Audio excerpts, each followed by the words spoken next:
It says we're live. Waiting for it to give me that echo. There we are. Greetings! Greetings, everybody. Welcome, Midwest Elevation. We are back here on this beautiful Tuesday in the Midwest for another conversation to raise the collective consciousness. I am so excited today to have this conversation with three amazing women who are here in my local community, many of whom I've had the pleasure to work with and know for many years, and I'm just so excited about this conversation. As you know, we have these conversations because our focus is doing the inner work to see the outer change. When we are struggling, or we see our community or our families struggling, and we want to see change, that starts right here with us. So that is our focus today, and I'm going to introduce you to each one of these beautiful people who are here with me today. If you are here joining us live, please let us know. If you're watching the replay, of course, let us know that as well. We would love to hear your questions, hear your thoughts, and I just noticed, let me fix it so we can see Dr. Jenkins, her little square. Let me make sure we could see your square. Nope. There we go. And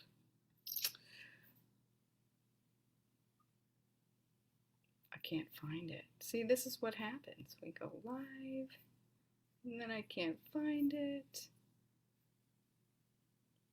That's okay. I want it. Okay, well, we know that her voice is out there. You can, we will see her. Well, let me start with you, Dr. Kathy Jenkins. She grew up on the west side of Chicago in Illinois and comes from a family of 12 siblings. She attended Lane Technical High School and afterwards applied to DePaul University while she was working as a tuition counselor for about 15 years. Her duties as a tuition counselor included creating and dispersing tuition bills, preparing itemized statements, and helping families to understand the charges, expenses, and financial aid awards. I might need to talk to you about that. During this time, she also earned her bachelor's degrees in communications and a dual master's in teaching and learning early education, or early childhood education, and received her doctorate in education and educational leadership. As a child, Dr. Jenkins knew she always wanted to have a positive impact on others and worked hard to stay out of trouble and tried to do the right things. She did not imagine becoming a principal, but somehow she had the sense that she would serve others. Her mother was a first grade teacher who instilled the importance of altruism and empathy at a very early age and modeled high expectations and standards throughout her entire childhood and never accepted excuses. When you serve others, when you make someone else's life better, she says, when you model high expectations and standards, you become a light and you can show others a better way. She quotes Dr. Martin Luther King, "What are you doing for others?" As educators, we are public servants, and for our scholars, family, and community members of the district and the community as a whole. And the message she sends is that we must all make every effort to ensure that all students learn and grow. And that includes adult students in her work with CAPTIVATE as well. Her personal philosophy is that the best leaders are servants because they put the needs of others above their own, which is the greatest joy someone can experience. Ultimately, she sets the tone that we must have daily ethical conversations in order to hold one another accountable, which will help us make the right decisions for our students and ourselves. So welcome, Dr. Jenkins. We are so pleased that you are here. Thank you for having me. It's an honor to be here. Awesome. Next, I want to tell you a little bit about Kimberly Fitten, who I may or may not have known since high school. She is an author, a coach, an educator, a visionary, and world changer. The quote that she shares with us today: when people know their relevance to this world, they become unstoppable. She holds a BA in secondary education from Iowa Wesleyan College, a master's in administration and evaluation from the University of Northern Iowa. Kimberly is dedicated to helping people become the absolute best versions of themselves. She is called to introduce millennials and zillennials to a limitless life through kingdom purpose, empowered by her desire to build capacity in educators to reach greatness outside of the classroom and inspire greatness in their students. Kimberly fosters efficacy through professional development toolkits that are real life applicable for anyone willing to do the work, which is what we're going to get into today. Kimberly Fitten is a successful e-commerce entrepreneur, published author, blogger, educator, motivational speaker, professional development consultant, and high school administrator. She has an incredible way of helping others identify their passions, purpose, and deliver their messages of hope using powerful expository formats. She is amazing. Welcome, Kimberly. I'm so glad you're here. Thanks for having us. Mm-hmm. And last but certainly not least, Laura Gray. Where are you? There you are. Hi, welcome. I'm so glad you're here. Laura Gray is passionate about restorative circles, equity, and inclusion. She has over 16 years of experience in education, where she has served as a teacher, assistant principal, building principal, and director. Laura is an experienced executive coach, facilitator, motivational speaker, published author, restorative circle keeper, trainer, and educator. She earned her BA in English education from Loyola University Chicago and an MA in educational leadership from Concordia University Chicago. She currently lives on the east side of Iowa City and serves as the amazing director of diversity and cultural responsiveness for the Iowa City Community School District, and also is the founder of Restorative Community Partners, LLC, and CAPTIVATE Equity Conferences, which we are going to talk about today. Welcome, Laura. It is an honor and a pleasure to have you as well. We are so happy to be here with you, Renee. Thanks for the invite. Yeah. Whew, I feel like I got to take a deep breath. I am surrounded by greatness here. Thank you. Yes, I love it. So those of you who are tuning in, let us know what is rising to the top as we have this conversation. Captivate. Tell us, what is the inspiration? What is the vision? And let's just start there. How did this begin? What is this for? I tell you, it actually started out of a place where, I felt at the time that, the work I was doing wasn't appreciated. I felt like, the work I was trying to do with the staff I had in front of me at the time was like, it just was like they weren't trying to receive it. And I didn't feel like at the time, even my superiors understood and really wanted to receive it. So, when you know that you have this burning thing that you're supposed to like birth out to help people, and it seems like it's not wanted, instead of sitting on it, you think, well, who would appreciate it, right? Like where can we start? And so then this idea, I believe it was spiritual, the idea came to me to put on our own diversity conference. And I just have been surrounded by women of color who in administration. So Kimberly and Kathy, Dr. Jenkins, and Priscilla Cope and Debbie Bennett. And we were all having, I want to say, margaritas and chips one day. And well, not all of us, but most of us. And I was just like, what if we put on our own conference? What if we, were able to help those surrounding communities that really, really want help, or like those people in our communities, who don't know where to go, and give them this really like immersive experience, like no other professional development that they've experienced. And so as we started talking about it, those ideas started flowing, and we were just like, can we do this? And I can't remember how many months did we have to put it together. 3 months. We put it together in 3 months. Wow. And at the time, we said that we were not going to disclose our identities. So we just went under Ed Collaborators.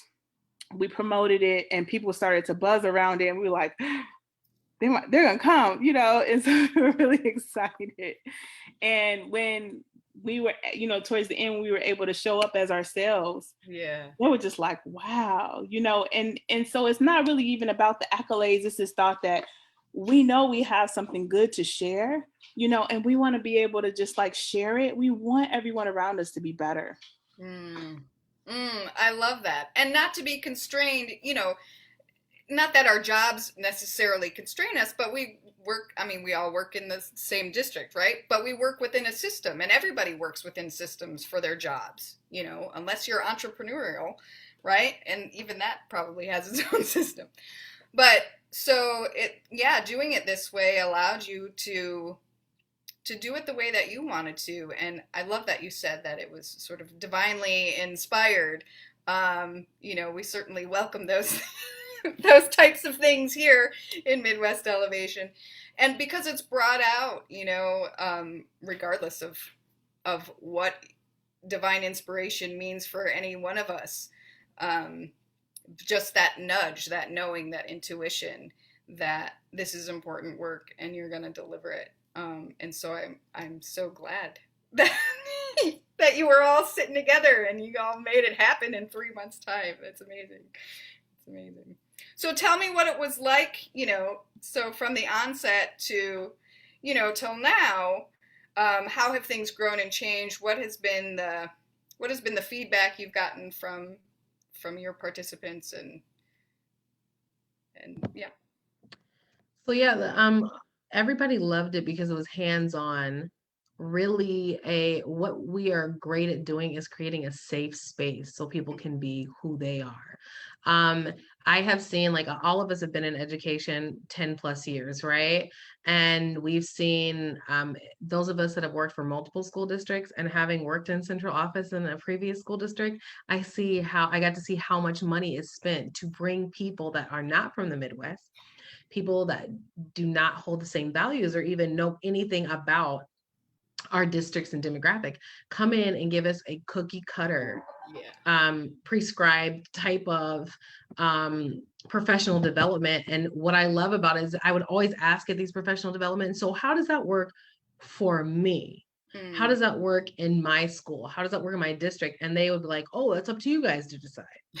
And so it was like, oh, okay, thank you. And then drop $35,000 for a stack of books that doesn't leave the corner of a district office, right? Or Dawn's dust on a shelf, right? And so the feedback that we received was they got it, and they got it in such a way because we bring in experts, speakers that really address the humanity, right? This work that we're doing, you can't take the human out of it. Like, you can't take the humanity out of it. So meet people where they are and then challenge them to grow, give them tools that they can then use. And the other thing is we stay connected. Like, everyone who went to the conference, we got emails from, we worked, like, just assisted throughout. And that work has really taken on its own, it's really become its own separate entity. And then also the other thing about us is we are deeply committed to the work in Iowa, in the Midwest. And it's heart work for us. Like, it's HEART. Yeah. And that's the other thing. So we're not coming in, flying in, dropping something that's been mass produced. Right. We're giving based upon the needs of the community that have been heard, the voices that are crying out, that need support. So I love that so much. Yeah, and to add what Kim just indicated, I wanted to highlight the importance of working with these fabulous women and what they bring to the table, and what Kim said earlier about showing up as ourselves, having accomplished some amazing things in our own individual careers, and then realizing that we have persevered in spite of the obstacles that each of us have experienced, and also counteracting all of those negative stereotypes that are out there about Black African-American women. So each of us having that dialogue among ourselves, and then realizing that, we have a lot to bring to the table surrounding each of our individual achievements.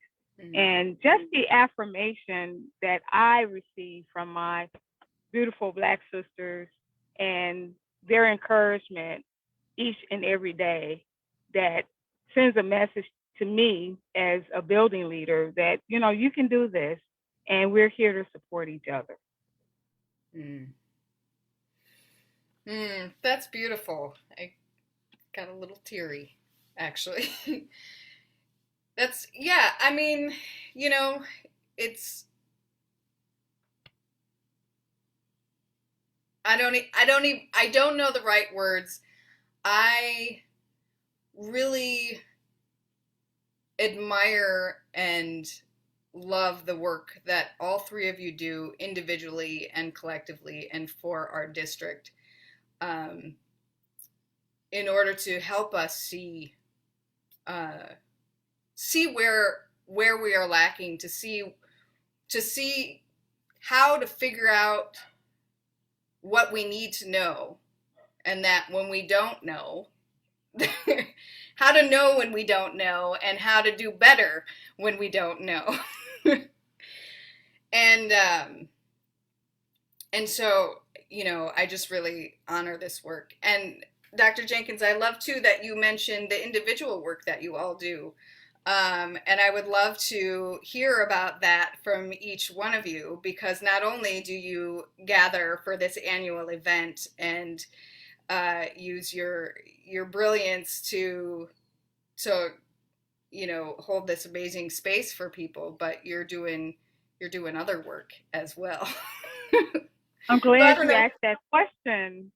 That's a great question, because at our CAPTIVATE conference that's coming up, I have a section called Black Girl Magic, and it outlines the struggles of African American, Black and brown girls, and how, in spite of the obstacles, we are overcomers and we achieve at the highest levels. And when you don't understand, it looks like magic, but we really work very hard and we are determined to reach our goals. But if you don't understand it, you'll think, oh, well, that's magic. But it's not. We just work hard. Right. It's not just luck. I love that. So do you hold, is that the Black Girl Magic, is that work, so you'll do that within the CAPTIVATE conference, but is that work that you've also taken to other parts of the community or young women in our schools as well? Absolutely. At my school, we have a book study, and our girls are talking about their images and how to embrace themselves as beautiful Black women, and also how to recognize the obstacles and to overcome them, and to jump those hurdles when you see them and not let them get you down permanently. So that is a topic that I'll be discussing, and I can't wait. Yeah, that sounds fantastic. I love it. Go ahead. Are you going? Okay, so we're talking, if I get it right. And I'm really excited about Dr. Jenkins' session. That actually came up as a part of our prayer meditation time that we have like once a week. We meet and we just set our intentions and get in a great space. So one of the things that came up are, we have that achievement gap where we focus on African American males. And we have a bunch of these demographics that we focus on, right? That term at risk that I have a severe disdain for. But we focus on, and Black females are the forgotten demographic, right? And who then grow up to support every initiative, right? Fighting for right. And we're prided for being super strong and resilient. And a lot of people don't see when we're exhausted. And so I'm really excited for Dr. Jenkins' session. But one thing that I love about the work that we do, and that leads to what I do on the outside, is if you don't see any purpose within you, then you're not going to stand up for what's right. Like, you're not going to hold any value to anything. It's pretty fleeting, right? and because you're not going to see a world where you matter. And so like I have my own consulting company called Reset Consulting LLC, and we do like not just diversity and inclusion work. We're about like the helping organizations create a hermeneutic culture, like one based on collaboration, camaraderie, and communication. Every relationship, it's about the culture of the way we communicate. So there's that. And then I have like a litany of things outside, like I do ministry, have my own, and it's a virtual ministry, so hold sessions there. And then I do manifesting mentorship, where I help people shift their mindset in the big 5 areas: mentally, physically, financially, spiritually, and emotionally, because a mind shift it's what's needed. So any area that you're lacking, you need a shift. You're not culturally proficient, you need a shift, you need a paradigm shift. But a paradigm shift doesn't happen until it's triggered some area in your hippocampus that says, hey, uh-oh, uh-oh, I'm landing inappropriately, uh-oh, I can't hold on to relationships, uh-oh, people are always saying goodbye to me and finding wonderful ways to do it, uh-oh, people are ghosting me. It's like having these revelatory moments of the universe that says, hey, guess what, the God made universe says, hey, it's not them, it's you. Right. So What's the link here? Yeah. You. And so it's really like not taking it personally, but living their best life ever. And I think when people are living their best life, a life operating out of purpose and out of importance, how necessary they are, their homes are better first, their neighborhoods, their communities, and ultimately the world. Yep. That ripple effect. Yep. Starts with you. I love that. Thank you. So I am excited about both the work that the ladies are doing. We all just like are each other's biggest cheerleaders around it. And so, I just really appreciate them. I want to just say that part. I have Restorative Community Partners, LLC, and it's really about executive coaching. I do professional development. Love to do professional development. I am good at it, but trying to shift away from a lot of just one and done trainings. Like, we get requests to do, DEI work, diversity, equity, and inclusion work all over Iowa. Like there's a need, there's a huge need. And that's fine. But what I'm really looking for is people to invest time and resources and really putting systems in place that will dismantle systems of inequity. And so like a 1 day wham bam, 2 half-day wham bams for a whole year, it's like, that's not going to get it done.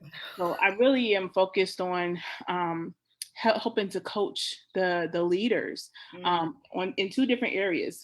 Like for the group that is doing the DEI work, the anti-racism work, you're doing racial social justice, you're probably exhausted. So like really helping them with what I call grace-based thinking to be able to endure and do the work, right? So that they won't leave it, because we need people to fight in it, but you have to be whole, you have to be well, right, in order to do it. So that's one component. And the other component is around individual and group coaching for, the people who are just like, I need help. Like, I don't know how to be an ally. I don't know what this is about, and so really helping them, do some inner work, knowing thyself, really pushing themselves to hold themselves accountable each and every time. So I really, really have a passion for this type of work, being in a person who does this type of work, knowing how exhausting it can be. And if you don't have anchors, if you don't have, a place and space where you can do mindfulness and positive affirmations, and if you don't have some type of connection, right, spiritual connection or what, like, I don't know how you're going to do it.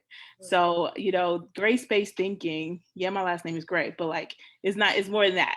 It's this thought around like, it's freedom in that space. It's this thought that like, it challenges individualism, right? This thought that, things have to be black and white. No, like the most powerful things happen in gray spaces, happen when people, resist and dismantle. And that's what, that's who I really love to coach, is people who are like, okay, I'm trying to do this thing. I want to do this. How do I sustain? Oh, I love that. I love it so much. I was going to say the same thing. I totally love I it. know. Wonderful things happen in the gray. Yes. Yeah, I mean, that's where the learning takes place. You're not going to learn anything if everything is the same, if everything is, hunky dory. There's nothing to, to push against or to make you think or to wonder, oh, why is this, and to come to this work from a place of curiosity, is is the starting point. But I love that gray space. Very clever and also very true. I mean, you just that's fabulous. And so I'm so excited, and I know that it isn't just one and done, and I I want to give a sense to the people watching and listening today of what it will feel like to be part of a CAPTIVATE conference. And I have an idea. I didn't go, I'm coming to this one, but I didn't go to, the last one, but I have been in your professional development, and I have learned restorative practices from you, Laura, which I am grateful for. They've helped me not only in my classroom, but my personal life as well. And that's the thing. This isn't work for your work. This isn't work for your job. This is your personal work. This is where you have to take, accountability for who you are, what you stand for, as you said, Kimberly, and being able to do it in a space, like Dr. Jenkins was saying, where you can hold on to other people and have the support in the community to do the hard work. So let me stop talking and you tell me. I'm trying to think of how we can conceptualize it. Like, you really will have to experience it. But the one thought that I have is that we do this method where we kind of push and wrap around, right? So like we're like gentle pushers, but we'll also wrap around you with restorative practices, right? So we're not going to just leave you out there. Right. But it's really growth. It's a large amount of growth that happens in being uncomfortable, being in a space where you're not really sure, where you're like really being able to self-reflect. And one of our I'm thinking about last year's group, the year before his conference with Brad Kelly.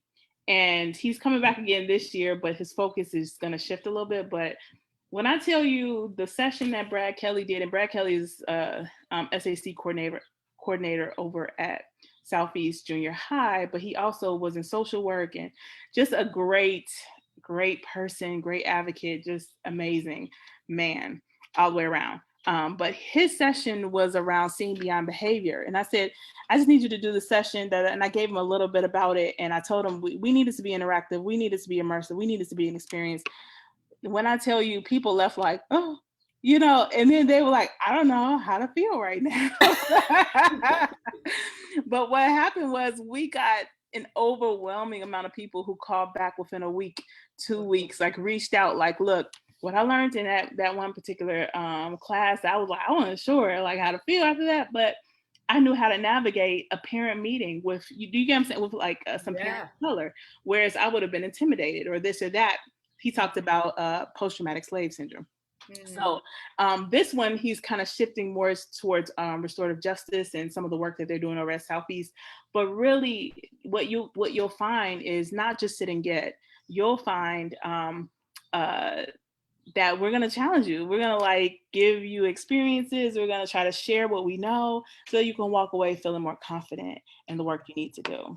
And I'll pass it off to someone else. Go ahead, Kim.